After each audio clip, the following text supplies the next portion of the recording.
We've brought you stories of strange creatures suspected of being alien corpses before. They've turned up in Charleston, South Carolina, Russia's Alma region, and elsewhere.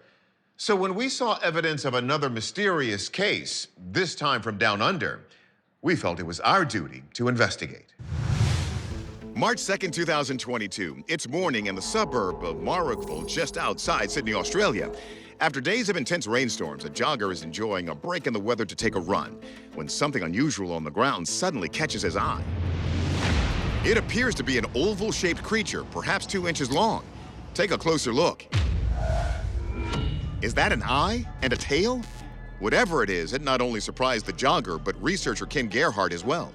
I don't see any scales. I certainly don't see any hair. It almost has kind of a gelatinous look to it. It's kind of slimy, kind of pale, gray or silver.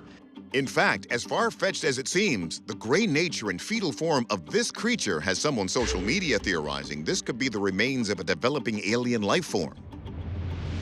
Perhaps the last time an alleged alien baby made news headlines was in 1996 in the Ural Mountains of Russia. Referred to as the Kishtim dwarf, there was a strange humanoid creature that was found by a local woman. It was only about 10 inches long. To this day, many of the villagers in this particular region still wonder whether it was in fact some type of alien creature. We analyzed the Kishtim footage in an earlier episode. And now, with this strange life form, could there be a link between these mysterious creatures appearing around the world? In 1961, astronomer and physicist Frank Drake proposed what's been called the Drake equation as a way to come up with a mathematical formula to estimate how many other alien civilizations are out there. Looking at this, I don't think there's any question that it appears to be some sort of early stage life form. But what? And is it alien? Let's ask the experts. We begin with marine biologist Dr. Shay Conger. People might think this looks a bit alien because it's kind of gray. It doesn't look like it has skin or scales, but I don't think that's what we're seeing here. It looks like it almost might be something like a squid or octopus. Okay, so Dr. Conger thinks we've got an earthly organism here. But wait a minute, why would a fetal squid or octopus be on the road? It could be a phenomenon called animal rain. These animal rains tend to happen in coastal environments where there's a lot of dynamic weather. How would that even be possible? We take that question to meteorologist Juan Hernandez. The weather conditions across Australia were very rare for this time of the year. That led to above normal rainfall. In addition to tropical cyclones across the region.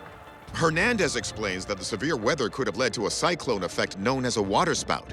The updraft speeds of waterspouts oftentimes exceeds 20 miles an hour. Given the radar data that we have from that day in Sydney, it is possible that this organism was picked up and deposited somewhere else due to waterspouts. But another explanation is birds. Birds have come around, picked up that animal from the water, and as they're flying, drop the animal somewhere else. But since there is no obvious injury to this creature, it more than likely did not come from a high distance in the sky. And on closer examination, Conger makes an important discovery. She believes whatever this is, it didn't come from the ocean. I can tell that this long tail-like appendage is actually likely an embryonic notochord. The notochord is the predecessor to the spine. We all have this in the womb. In addition, these kind of ridges that we see here, to me, look a lot like gill slits. And that's another interesting aspect of mammal evolution. Mammals in the womb as embryos actually have gill slits as a remnant of our history beginning as aquatic fish.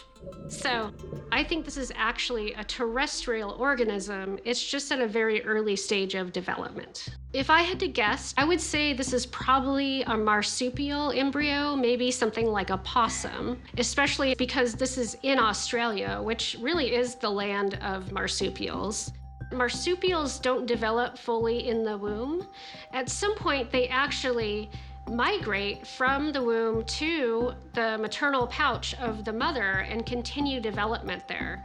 So it's biologically possible that something could have gone wrong during the early development of this animal. So instead of ending up in the marsupial pouch, for example, it ended up in an unnatural environment. But how did it get here? Hernandez may discount the animal rain theory, but he still believes Mother Nature played a role. The atypical weather conditions that we saw around Sydney contributed to significant flash flooding. And it's possible that this particular organism lived somewhere far away from Sydney and was deposited in the Sydney area due to flash flooding. Our verdict? We're going with a possum embryo. It seems to us both Hernandez and Conger's takes on what it is and how it got there add up. And unfortunately, due to climate change, it also seems that Australia will see more and more intense weather events like the one that likely washed this creature into the streets. 2021, in an indiscernible location, an anonymous TikTok user is sweeping up a tiled floor when he comes across something unusual. A broomstick prods at an amorphous, transparent blob on the ground. It seems to slide across the floor with little to no resistance, fluid and dappled like the surface of a puddle.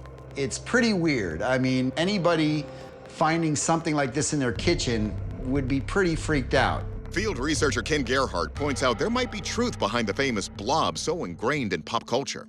The iconic sci-fi movie The Blob was actually based on a real incident that occurred back in 1950. 4 Philadelphia police officers encountered this weird blob-like creature that was about 6 feet in diameter, about a foot thick. It appeared to be alive. And I'm wondering if this could be somehow related to this weird thing that we're seeing on this kitchen floor here.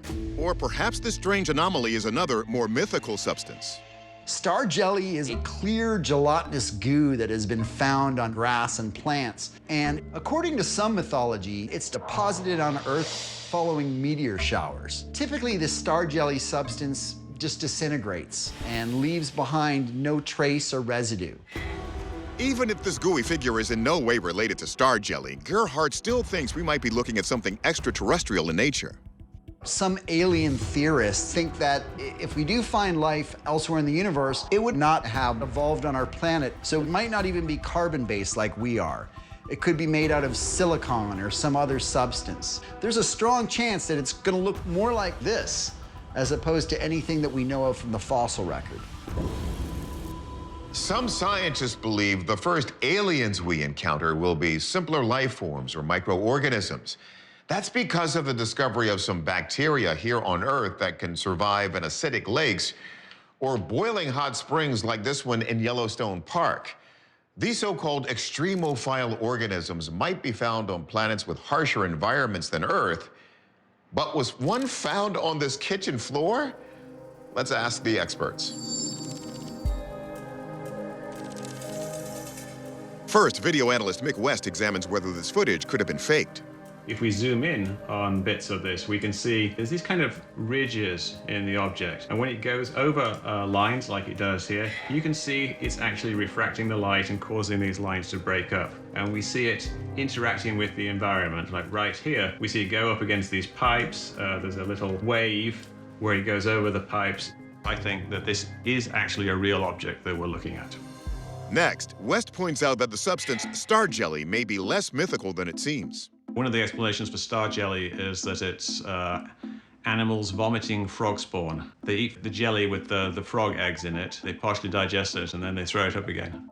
Birds presumably eat frogs. The mucus jelly expands in the bird's stomach in contact with water, and the bird vomits it up. But in this case, he's not sure the star jelly theory holds together. Star jelly typically falls apart when you pick it up, and this holds together very well when he's pushing it around with the broom, so I don't think it's star jelly. Next, marine biologist Shay Conger considers the alien theory. She agrees the first aliens we meet might be simpler life forms, but she thinks that would mean us going to them, not them coming to us. The technology needed to travel to Earth from millions of light years away would be incredibly complex. I don't see any evidence of anything like a complex brain or central nervous system. So the idea that this is some kind of advanced extraterrestrial life is pretty unlikely. It would probably be a little more technologically and anatomically defined. We don't know where it happened, but Conger thinks there's a clue to that and what this is. This object looks like a lot of decaying jellyfish that I've seen on the shore. And what we're seeing here is part of the natural decomposition process when a marine invertebrate ends up in a dry environment like the beach. It's possible there could have been some sort of high tide or a flood and this animal ended up in these people's house. But either way, it somehow made its way from the ocean into a populated area.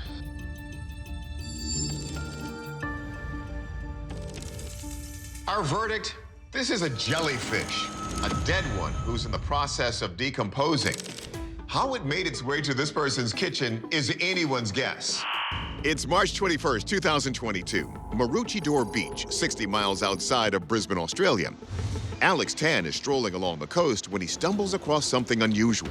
He takes out his camera and records this. I honestly don't know what it is. An odd-looking creature, which appears to be deceased, lying in the sand. Let's take a closer look. It sure doesn't look like it came from the sea. More like something out of an H.G. Wells novel with its dog-like body and rodent-like head. So I'm trying to figure out what it was, and it had the color of, like a chicken nugget. It was just weird. It really just threw me off. I was just so fascinated at what I'd found. Author and journalist Aaron McCarthy says that when the video first went viral, thousands of social media users suggested this could be a bunyip. Sure, it could, but what's a bunyip? A bunyip, which is actually a creature from Indigenous Australian folklore that, it's said, loves to eat people, specifically women and children. It's a creature that lives in waterholes, lakes, and rivers around Australia. It's been said to look like a seal or sometimes a swimming dog. The word bunyip actually first appeared in print in the 1840s when some discovered fossils that were theorized to be a bunyip. There was actually what was said to be a bunyip skull displayed in the Australian Museum in Sydney for a couple of days in the 1840s. McCarthy also wonders if this creature's odd appearance could be explained by some sort of mutation caused by nuclear testing. Some have actually speculated that this creature is a mutated wallaby. Between the early 1950s and the early 1960s, the British government performed nuclear tests at 3 sites across Australia: Emu Island, Maralinga, and the Montebello Islands. There were 12 major tests performed at these sites, and some of the weapons that were detonated were actually as big as the bombs used during Hiroshima. Those particles have caused a lot of problems for the wildlife that live in those areas. One other thought. There's also a biosecurity sciences lab located in nearby Brisbane. Could this thing have been the subject of some secret medical experiment and somehow gotten loose? This show is no stranger to odd beach carcasses. One of our first segments focused on this strange creature found in South Carolina. Some said it had escaped from a nearby off-limits island where thousands of monkeys are bred for research. Could something similar have happened here? Or perhaps this is the legendary bunyip, or some new undiscovered species from Australia's vast outback. Let's let our experts see what's up down under. We begin with forensic video analyst Michael Primo to see if this video could have been altered. We were able to confirm that these 4 recordings came from an Apple iPhone. There were no programs that interacted with these files and changed the evidence in any way digitally. If the video hasn't been altered, what could we be seeing here? We turn to marine biologist Dr. Shay Conger to test the popular online theory that this is a bunyip. It looks like a mammal to me, but there's not a lot of definable features. The bunyip is said to be kind of an aquatic animal, and what I see here looks to be a really typical quadrupedal animal. So I think because of this fact, it's very unlikely to say that this is a bunyip. But if it's not a bunyip, what could it be? Wildlife biologist Stephanie Shuttler takes a look to see if this could be the result of radioactive experiments in the area. Radiation can damage DNA cells, and anytime there is damage to DNA during replication process, this creates mutations. Usually from radiation, the DNA makes mistakes in replication and just keeps replicating cells, and they're tumor cells. Damage caused by radiation, like in the Chernobyl disaster, usually leads to side effects like cancer or radiation sickness, which can cause hair loss. But Shuttler has another theory that explains why this creature is hairless. You can tell the tide is going down, so it's very likely that this creature has been in the water for a long time, in the ocean, and when they're exposed to the ocean water and the sun's rays, it can cause the fur to come off as part of the decomposition process. So what about the wallaby theory, a creature known to be widespread down under? Wallabies are similar to kangaroos, but I don't see evidence that it's a wallaby. If it were a wallaby, you would have more powerful hind legs. They would be longer in comparison to the forearms. And in this case, they seem to be pretty equal. It looks more like an animal that walks on all fours rather than hops like a wallaby would. So if it's not a wallaby, what are we looking at here? Australia has lots of possum species. I think it's the brush-tailed possum. The limbs are similar in length. Opossums have naked tails. They don't really have any fur on their tails. Our verdict? This is a brush-tailed possum in the stages of decomposition. It's missing its hair because it's been in the ocean. June 29th, 2017. On Yale Lake in southwest Washington. Two men take their kayaks out for a relaxing afternoon when the calm waters are suddenly disturbed. Weird. The video seems to show bubbles rising to the surface of the water in the center of the lake as the kayakers paddle towards them. Just bubbles coming from the bottom of the lake. No current. I'm afraid to put my hand in the water.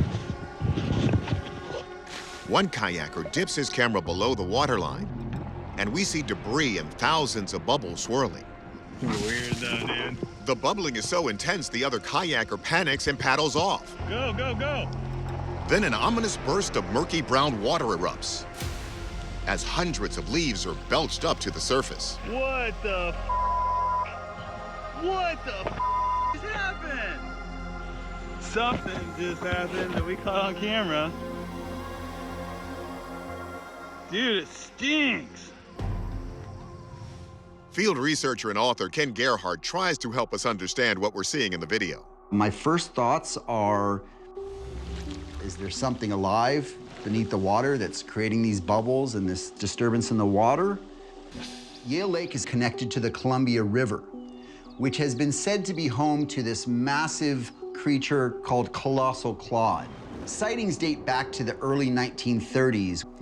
The general physical description is a huge animal, about 40 feet long, with a serpentine, although a very thick, powerful body, and what was described as a very evil, snaky head. Many of the lakes around the world where these monsters have been reported all boast healthy populations of salmon and trout. So perhaps these lake monsters might also live in the ocean and follow the salmon populations into fresh water to feed. There are dozens, maybe thousands of undiscovered creatures inhabiting the world's lakes. Recently, researchers uncovered around 40 new species in Lake Imweru, located between Zambia and the Democratic Republic of Congo. But was whatever these kayakers saw a creature from the deep? Let's see what's swimming in our experts' thought bubbles. Marine biologist Dr. Shay Conger begins her analysis by addressing the lake monster theory. The number of salmon in the Columbia River has dramatically decreased. And this is an important resource not only for humans, but for wildlife. So if there was some sort of abnormally large animal in Yale Lake, it probably wouldn't have a lot of food to live off of. And so it's pretty unlikely that there are undiscovered large animals in Yale Lake. There are actually a couple freshwater seal populations in the world. But if this were something like a seal or a whale, we would definitely see the animal itself. And seals really only hold their breath for maybe 20 minutes at a time. What about those bubbles? Geologist Bob Anderson helps us figure out what could be happening here. Natural gas and oil are formed between sedimentary layers. And you get a lot of carboniferous materials that are from the time before the dinosaurs. And these areas get buried deep down. And that pressure and heat causes those organic materials to break down into hydrocarbons. And all it takes is a crack in the rock, and they just release and they pop real fast. The Carboniferous period occurred 300 million years ago. So these organic materials have been building pressure for quite some time, just waiting to blow. When you look at the video and you add in the combination of those bubbles and the smell at the end. Dude, it stinks. To me, it's a dead clue that it's some type of a natural gas that's coming up. This happens all over the world. Massive underwater craters have been discovered off the coast of Norway, up to 147 feet deep and 2,624 feet wide. Researchers have deemed them the cause of expulsions of gas rising to the surface in the area.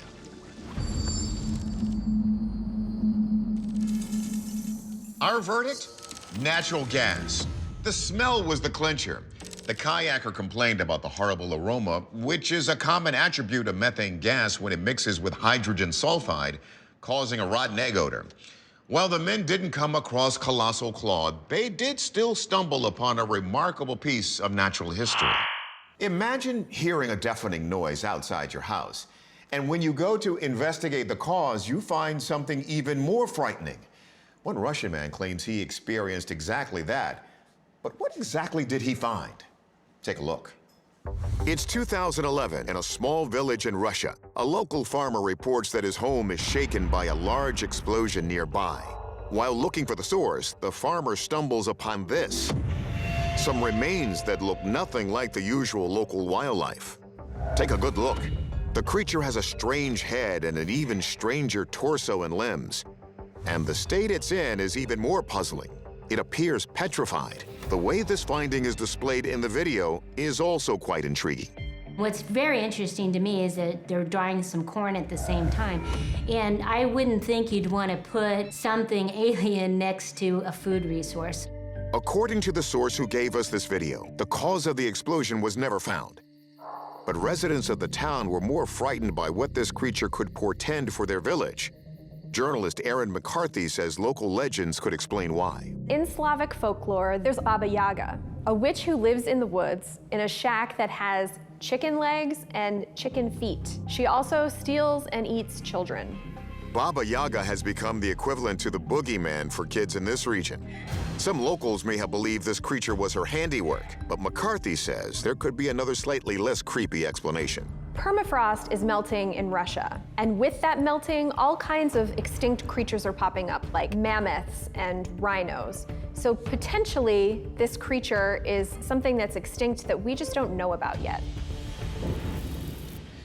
Now, there are some conditions on Earth that could instantly mummify a living creature, like the super alkaline waters of Lake Natron in Tanzania. But there's no evidence something like that currently exists in Russia.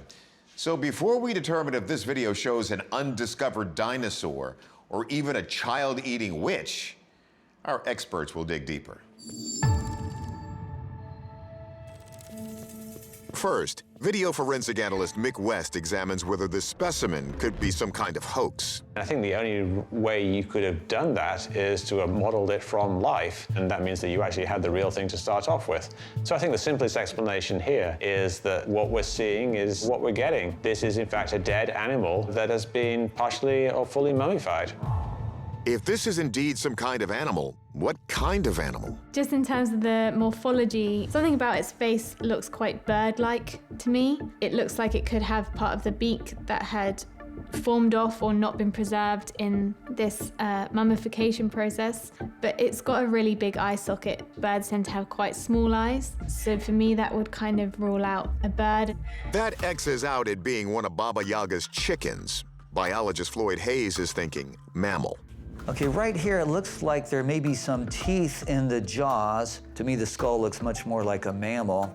It does look like there may be a wing. It could potentially be a fruit bat. There are some large species of fruit bats called flying foxes.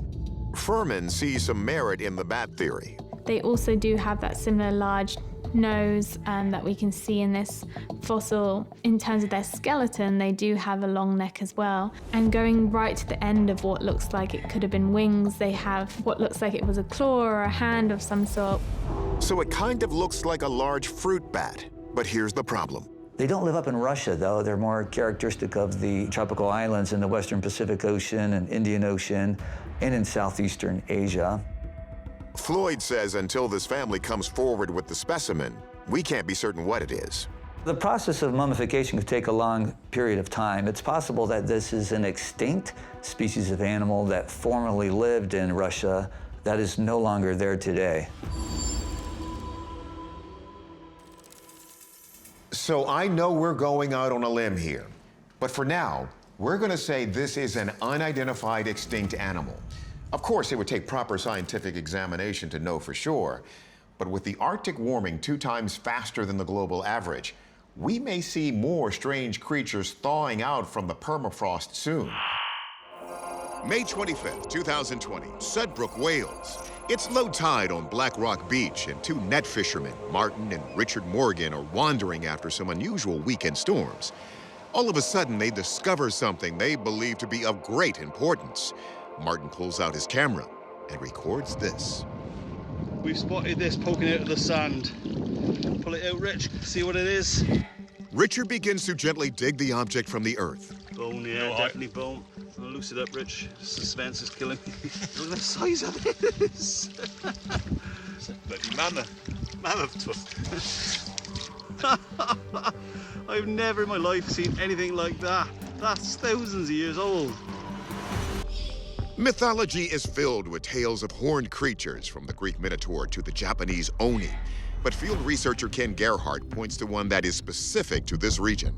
In terms of the United Kingdom, a mythological creature that a lot of people haven't heard of is called the centaur, or Yale, first described by the ancient Roman naturalist Pliny the Elder. He said the Yale was about as large as a horse, black in color, but it had tusks like a wild boar, in addition to very large horns that it could actually rotate independently of each other. The Yale was used as a symbolic totem of prestige, both for the British royal family and the university that is named after it. And the creatures were believed to perform swashbuckling duels against one another with their rotating horns. Gerhardt suggests another theory, that perhaps we are looking at a long-lost relic of the Ice Age. We can't discount the possibility that this is the remains of some ancient Pleistocene megafaunal animal, such as a woolly mammoth. In February of 2022, a plethora of animal bones was discovered in a cave system in Devon, England, just several hours south from where this horn was found. Many researchers theorized that between 30 to 60,000 years ago, there was a sinkhole or pit that trapped unsuspecting animals and dropped them into this cave. The groundbreaking discovery included the bones of a woolly mammoth. Just mere miles from where this mystery horn was found, there's actually an extensive cave system known as Clearwell Caves. So I think there's a strong possibility that this could be some type of mammoth tusk that was in a cave system and then somehow washed up and was rediscovered just a few miles away. While the vast majority of woolly mammoths died at the end of the Pleistocene era, there was still a small number that actually stuck around for a few thousand years longer, sharing the earth with human beings. In fact, while King Tut ruled Egypt, mammoths were still roaming around several isolated sections of the globe. Let's see if our experts think this found object could have belonged to one of them. Biologist Floyd Hayes reveals that a mammoth tusk ending up in this muddy terrain is certainly a possibility. He points to the history of the sunken region known as Doggerland. Doggerland was an area that once connected the British Islands with the mainland of Europe. There were several large mammals that roamed across the British Islands to Eurasia, and one of them was the woolly mammoth. But as the glaciers melted, the sea levels rose, and then there was a tsunami that eroded away the final remnants of Doggerland. So are we looking at an actual tusk from a prehistoric mammoth that made the journey over what is now the North Sea? Take another look at the evidence. Mammoth tusks come from the upper incisors, and they normally grow about 8 to 14 feet long. This horn's only about 27 inches long, so it's a little bit too short and bent to be a mammoth. According to Hayes, the curvature suggests that this couldn't even be a fragment of a much larger mammoth tusk. So what about the mythical Yale? Anthropologist Kathy Strain digs in. The Yale was known to have these horns that could spin in multiple directions. A horn is bone, and it's attached to your skull. For a bone to move, it has to have a joint, and what you can see at the end of this horn is that it broke off of the skull because it's fully bone and it does not have the ability to move. There is no creature that we know of, either alive or through fossilization, that can have movable horns. If this isn't a mammoth tusk or a horn from the mythical Yale, we find ourselves on the horns of a dilemma. Just what is this thing? What I think we are seeing is the horn of an auroch that went extinct back in the 1600s. It was a large cattle that occupied the UK for thousands of years and then went extinct. The auroch was a colossal, aggressive, and potentially dangerous animal that averaged around 6 feet in height and weighed more than 3,000 pounds, with horns that could grow up to 5 feet in length from tip to tip. Like many of the megafauna, the auroch went extinct due to the hands of humans. Their horns were very prized as drinking vessels, and so they were often hunted just for their horns and not their meat. It's still a great find, and there's very few of them known, so we're happy that they were able to find this horn. Our verdict, an auroch horn.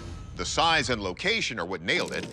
It seems unbelievable that such a large creature lived alongside humanity for so long. In fact, the auroch was even used to battle gladiators in the Roman Colosseum. I bet the prestigious Yale never got its hands that dirty. On a Friday evening in 2008, geology professor Heinrich Frank is homebound on the freeway past the town of Novo Hamburgo, Brazil. Something catches his eye at a construction site on the side of the road. Take a look. The first tunnel I found was very, very small. And when I entered, I see immediately the claw marks on the walls. Look closer. Dr. Frank focuses on this, grooves dug into the tunnel walls, then slashes in the surface. What could have made these marks? Dr. Frank's research dates the caves to be about 12,000 years old. And there's reason to think they aren't just natural formations. Taking a close look at them from a scientific point of view, they don't appear to be natural caves. Based on the types of rocks that they're being cut in, some of these rocks are much harder than the easy rocks that would be broke by water. They also have a really weird shape in that they're more horizontal than they are vertical, which tells me that something carved these tunnels out. And when you consider all the megafauna, you have only 2 animals with the necessary claws to build tunnels: the armadillos and the sloths. We're talking now about the Pleistocene era, which ended 11,700 years ago. It was the age of megafauna, gargantuan mammals like mastodons, and in this case, perhaps the famous giant sloth. Could Frank have discovered some sort of ancient burrow? Or could such an animal, believed to be extinct, still be living there today? When you go inside these tunnels, sometimes you feel like the animal is on the next corner. The fossil record shows that Megalonyx sloths were the size of present-day bull elephants, but throw in 3 massive claws on each forearm used for defense. They roamed the Western Hemisphere when humans first arrived. One can only imagine how terrifying it must have been to try to hunt these giant ground sloths. In fact, there has been evidence found of these giant ground sloths, the mylodonts, that were actually trapped in a cave in Argentina and corralled and kept as a food source by primitive humans. Giant sloths and humans together? If it sounds like something out of a horror film instead of history, a recent find will change your mind. At White Sands in New Mexico, archaeologists uncovered the prints of a giant sloth being followed by humans. They were stalking it. So could these giants still be around? Did they dig the Brazilian tunnels? And if not them, then what did? If you take a look at one of the tops of the ceilings of one of these caverns, you'll see that there looks like claw marks. So geologist Bob Anderson thinks some sort of burrowing creature made these caves. And what if these animals still exist? Archaeologist Ed Barnhart says not so fast. Well, some people have suggested that these giant caves are actually the holes and burrows. Well, that's an interesting idea, but show me the artifacts. So far, there's no proof. No one has captured a giant sloth, found a carcass, or taken a single picture of one. So I can take giant sloth right off the list. And Barnhart even questions if giant sloths ever dug these tunnels at all. Look down in this section here. Look, there's one, there's one coming across here. There is no reason to believe that these are claw marks because they would be repeatedly sections of 3. Barnhart makes a good point, but if a giant 3-toed sloth had uneven claws, it might leave 1, 2, or 3 marks depending on how hard it was digging. Still, Barnhart thinks it's more likely the marks were created by an extinct worm-like creature called a trilobite. Some were predators. The biggest weighed as much as 10 pounds, and they were known to burrow into walls. These are much more like worm casts that were into the wall. Trilobites make more sense to me because those are individual hot dog-shaped things that attach themselves to the wall and dig in. But hang on. As you can see, there are distinct differences between these confirmed trilobite tracks and what we see in Dr. Frank's tunnels. Is this case really closed? Okay, it's true that no giant sloth fossils have been found in Dr. Frank's tunnels, but the marks don't look exactly like trilobite tracks either. So we can't come down on one side or the other. We're calling this an unexplained phenomenon until we get further proof. It's 2010 near Lake Natron in northern Tanzania. A British photographer travels to the lake with camera in hand and is instantly taken aback by what he encounters. From his photos, you might think that these are pieces of artwork, maybe even wicker creations. But these are real animals, seemingly petrified in place. A frozen flamingo floats on the water while a stock-still songbird perches on a branch. Author Heidi Halle says these photos are so chilling that they became an internet sensation. It seemed like they were frozen in mid-motion of living their lives, so it was really just disturbing and really heartbreaking to see. The animals in these photographs definitely look like they could have encountered the ancient Greek monster Medusa, who turned all who gazed upon her to stone. But there's another theory that hits a bit closer to home. In that area, there is the legend of Papabawa, which is a bat-like demonic creature that would come and paralyze people in their sleep. And there are many who are suspicious that Papabawa is responsible for killing the animals here at Lake Natron.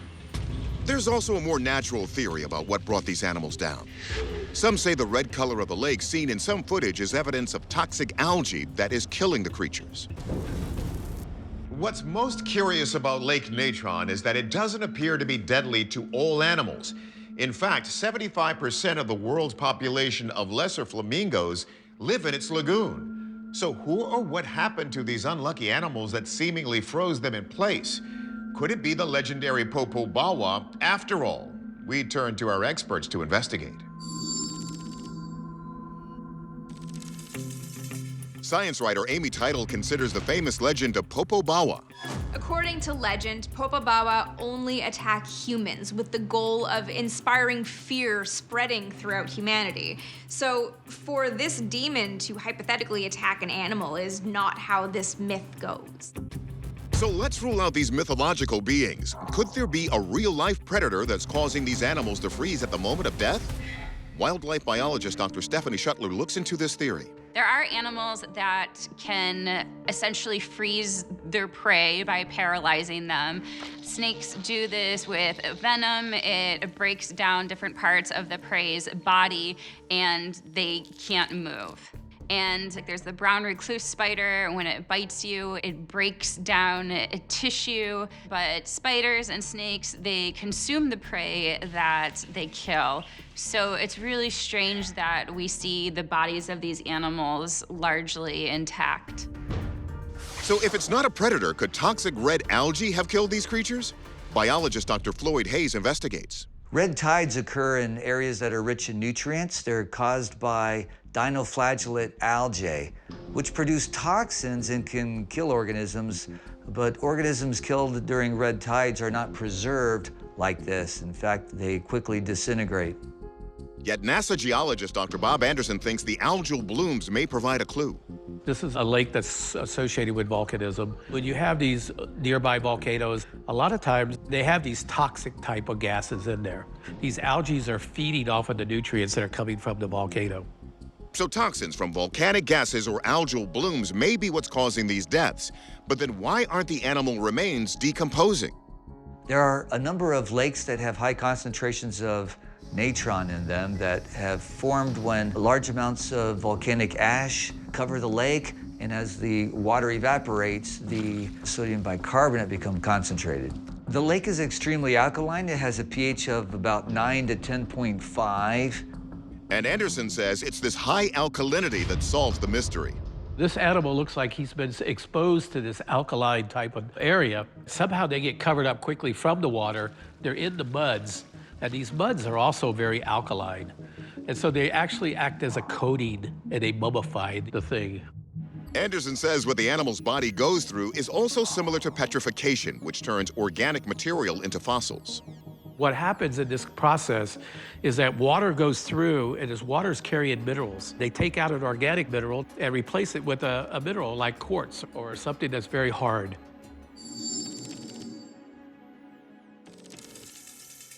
Our verdict? So this is really pretty cool. It turns out these animals are not actually petrified, they're mummified. The high alkalinity in the lake from sodium bicarbonate is what causes this process. But that still doesn't explain why the creatures are perfectly frozen in place. Well, we caught up with a photographer and he admits he found them on shore and then posed them like this to achieve that haunting look